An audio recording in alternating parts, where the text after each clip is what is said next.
రాష్ట్ర అధ్యక్షుడిని. ఈరోజు బీసీలకు అందరికీ సిగ్గుతో తలదించిన రోజు.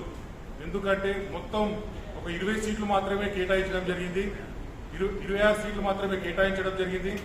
మాకు 60 సీట్లు రావాలి. మా లెక్క ప్రకారంగా మా ఓట్లు 60 లక్షల మంది దాకా ఉన్నాము. ఇంత జనాభా 60% జనాభా ఉన్న వాళ్ళకు 26 సీట్లు అంటే చాలా సిగ్గుతో కూడిన విషయం ఇది.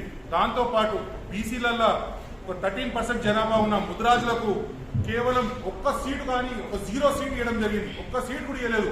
దాంతోపాటు ఎవరైతే కౌశిక్ రెడ్డి అనే ఒక వ్యక్తి మా కులాన్ని అవమానించాడో, తిట్టాడో, మా జర్నలిస్ట్ తిట్టడము, దాంతోపాటు మా కులాన్ని అవమానించాడో వాడిని బర్తరఫ్ చేయకుండా పార్టీలకు తీయకుండా వానికి ఎమ్మెల్యే సీట్ ఇవ్వడం జరిగింది, టికెట్ ఇవ్వడం జరిగింది, ఎమ్మెల్యే టికెట్ ఇవ్వడం జరిగింది. దీన్ని యావత్ ముద్రాజులందరూ ఖండిస్తున్నారు. మీరు ఎంత కషితో మీరు మా ముద్రాజ్ని అంగదొక్కాలని చూస్తున్నారో అంత బౌన్స్ బ్యాక్ అయ్యి మేము మా సత్తా ఏందో మేము ఓట్ల రూపంలో చూపిస్తాము. తస్మా జాగ్రత్త.